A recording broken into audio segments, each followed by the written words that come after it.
तिकडे नंदुरबार जिल्ह्यात गेल्या 48 तासांपासून मुसळधार पाऊस आहे, त्यामुळे अनेक नदी नाले दुथडी भरून वाहू लागलेत। नंदुरबार शहराला पाणी पुरवठा करणारं विरचक धरण हे 100% भरलंय।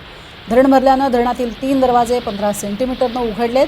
धरण क्षेत्रात चांगला पाऊस होत असल्यानं पिण्याच्या पाण्याचा प्रश्न हा मात्र नंदुरबारकरांचा सुटलेला आहे। गेल्या वर्षी सरासरीपेक्षा कमी पाऊस झाला होता, त्यामुळे पिण्याच्या पाण्याचा प्रश्न हा नंदुरबार जिल्ह्यात उद्भवला होता।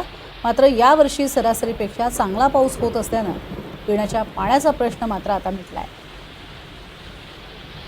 आणि याच परिस्थितीचा आढावा घेतलाय आमचे प्रतिनिधी जव्हेरी यांनी। नंदुरबार जिल्ह्यात मागील 48 तासापासून मुसळधार असा पाऊस बरसतो आहे। तसाच परिणाम आता नदी नाल्यांवर दिसून येत आहे। नंदुरबार जिल्ह्यातील अनेक नदी नाले जे आहेत ते तुडुंब वाहताना आपल्याला दिसून येत आहे। मी सध्या उभा आहे नंदुरबार शहराला पाणी पुरवठा करणाऱ्या विरचक धरणावर। विरचक धरण जो आहे तो 100% भरला असून विरचक धरणाचे 3 दरवाजे उघडण्यात आले आहे।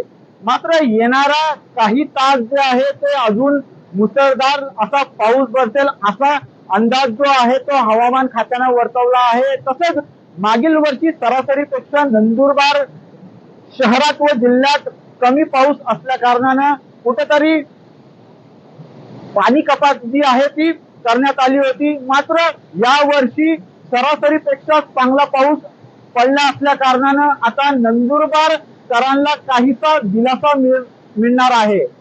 प्रशांत जव्हेरी, NDTV मराठी, नंदुरबार।